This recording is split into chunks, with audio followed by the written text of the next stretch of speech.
2020-27 চনৰ পিছত আমি ইয়াত কোনো বন্দুক বাৰুদৰ আৱাজ শুনিব নিবিচাৰোঁ। ইয়াত নতুন নতুন সশস্ত্ৰ সংগ্ৰাম জন্ম হোৱাটো আমি কেতিয়াও নিবিচাৰোঁ।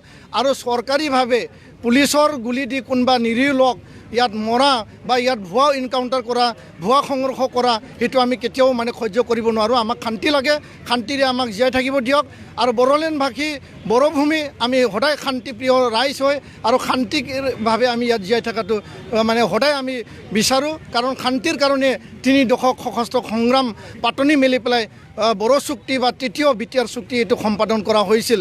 তো অসমবাসী ৰাইজক মই আহ্বান জনাব বিচাৰিছোঁ যে নতুন নতুন যি সশস্ত্ৰ সংগ্ৰামৰ নামত আমাক অশান্তি বিৰাজ কৰাৰ কাৰণে যি এটা পন্থা যি এটা আগবাঢ়িছে, সেইটো আমি কেতিয়াও সহ্য কৰিব নোৱাৰোঁ। আজিৰ দিনত নিখিল বড়ো ছাত্ৰ সন্থাই যিটো বৰ্তমান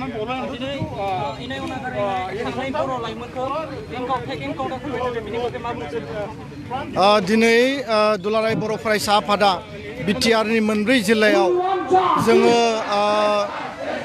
प्रतिबादि कार्यसूचि खुद्रिनानै होस्रिखावनाय हाबाफारि लादों।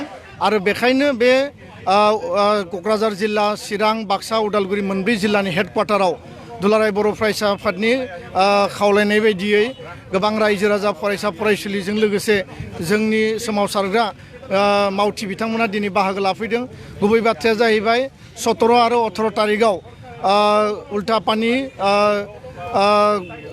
जि रिजार्व फरेस्ट दङ, बेयाव जोंसार मोसाहारि आरो जनक कुमार ब्रह्म बे सानै जि बारग' एनडिएफबिनि सोद्रोमा बिथांमोनखौ अन्याय भाबै फेक एनकाउन्टाराव बिथांमोनखौ बुथारनाय जादों। आरो कुनु बेबायदि बुथारनायखौ दुलाराय बर' फरायसा आफादा सहाया। आरो जों बे जि हाबाफारि, बे जि जाथाय, बेखौ दिनै जोङो गोख्रों रावजों सोंखारिदों। आरो बिनि थाखाय दुलाराय बर' फरायसा आफादा दिनै न्याय बिसार थार बिजिरनाय नागिरनानै दिनै जों बे हाबाफारिखौ लादों।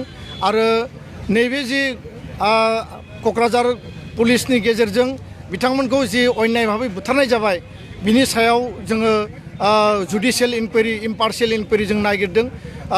जाय न'खर जाथाय जानाय न'खर, बिथांमोननि न'खरजों जों गसंफादों आरो सरकारखौ जों खावलायदों जे बिथांमोननो अनसुंथाइ होनांगौ। आरो गुबुन फारसेथिं बेबायदि जाथाय जों मालाबाबो लुबैया।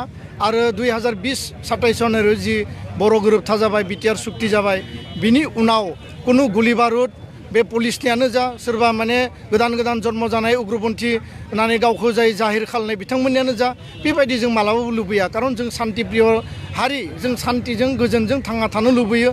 जोंनि जिखिनि मोननांगौ दाबि दावा, जोंनि जिखिनि अधिकारफोर दङ, जोङो दिनै गोलाव सम सोमावसारनानै 35 बोसोर हाथियार लाना सोमावसारबाय, 30-35 बोसोर जोङो गणतान्त्रिक सोमावसारबाय।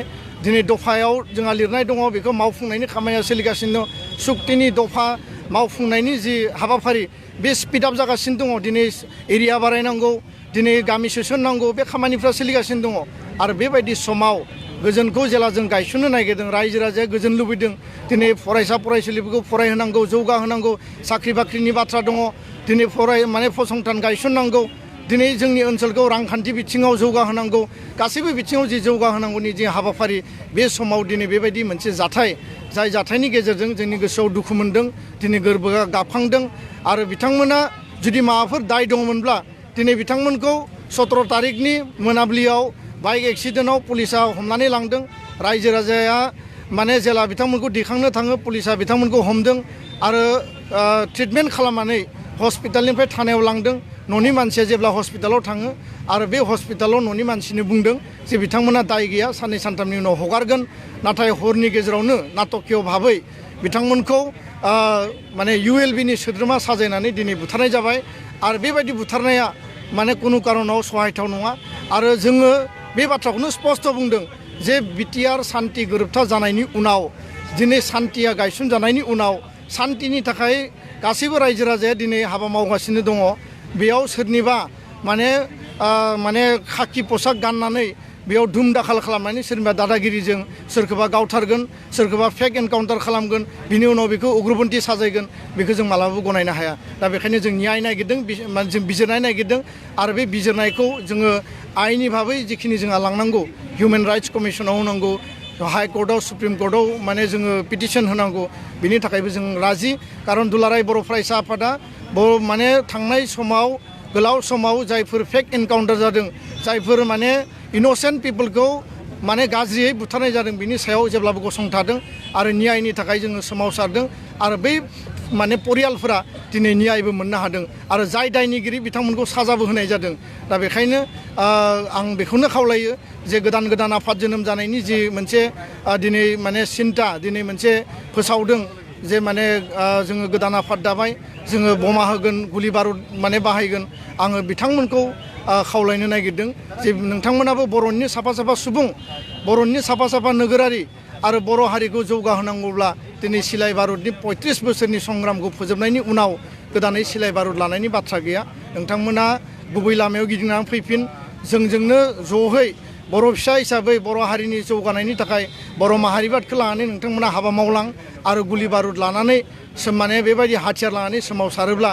दिनै सासे गाबोन सासे जोंखौ जायफोरा दाय गैयै जायफोरा इनोसेन्ट पिपोल सोरखौबा मबाइलनि कन्टेक्ट सोरखौबा टेलिफनिक रायलायनाय सोरजोंबा माने मायबायाव शेयार खालामनाय बेबायदि माखासे माने भुवा माखासे नाटक बानायनानै जोंनि बर' फिसाफोरखौ गावथारनायनि थाखाय मोनसे लामा मोनगोन खारन बेबायदि थासारिया गोबां समाव जालांबाय जों नुबाय जों आंगायबाय दा बेखायनो नोंथांमोनखौ आं खावलायो जे दिनै हाथियारनि जुग गैलिया गुलि बारुदनि जुग गैलिया भारत राष्ट्रआव जों जुजिनांगौब्ला राजनैतिक भाबै भारत राष्ट्रआव जुजिनांगौब्ला गणतान्त्रिक भाबै संबिधाननि अधिकारखौ लानानै जोङो जुजिलांनांगोन आरो बिनि गेजेरजों बर' हारिखौ जोङो जौगाहोनांगोन जोंनि मोन्थायखौ जोङो बिनानै लानांगोन दा बेखायनो जायफोरा दिनै बेबायदि सानदों सिन्ता खालामदों आं बिथांमोनखौ खावलायदों आरो सोरबाया जुदि पलिटिकेल कनस्पिरेसि खालामनानै बेबायदि मोनसे गोदान आफाद जोनोम होनायनि बाथ्रा सानदोंब्ला बेजों बर' हारिया जोबस्रांगोन बर' हारिया गुबुंले माने गोथौ हाखराव थांगोन आरो बर' हारिया बेजों जेबो लाब जाया बर' हारिया दिनै गोजौ सोलोंथाइ लानानै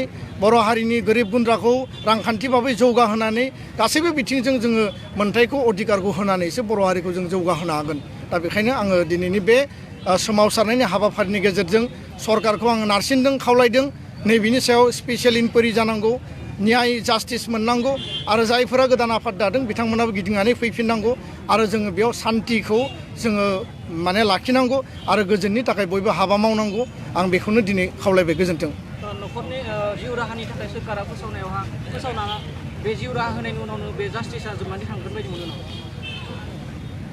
कम्पेनसेसन जि फोसावदों बिटिआर सरकार आरो आसाम सरकारा जि इनभेस्टिगेसन फोसावदों जों बेखौ वेलकाम खालामदों सरकारा बे जाथायनि सायाव इमिडियेट स्टेप लादों आरो बेखौ लानानै जिखिनि सरकारा हाबा मावनांगौ बिथांमोना मावगोन नाथाय जोङो सोमावसारग्रा आफाद जों माहारियारि आफाद आरो जोङो जोंनि लामायाव बिथांमोननि जास्टिसनि थाखाय बिथांखौ जि भाबै बुथारनाय जाबाय बे बुथारनायनि सिङाव आन्दोआव मा रहस्य दङ आरो मानो बेबायदि अन्याय भाबै बुथारखो मा कारनाव फेक एनकाउन्टार खालामखो आरो फेक एनकाउन्टार खालामनायनि दायनिगिरिया सोर माने बै जास्टिसखौ नागिरनानै जाय बुथारजाबाय बिथांमोननि न्यायखौ जोंनो नांगोन जाय बुथारग्रा जाय बे घटनाखौ खालामदों बिथांमोनाबो पानिश मोननांगोन बिनि थाखाय जोङो इयुननि समाव जोंनि जे हाबा मावनाय बे कन्टिनिउ थागोन गोजोन्थों स्ल'गाना होदो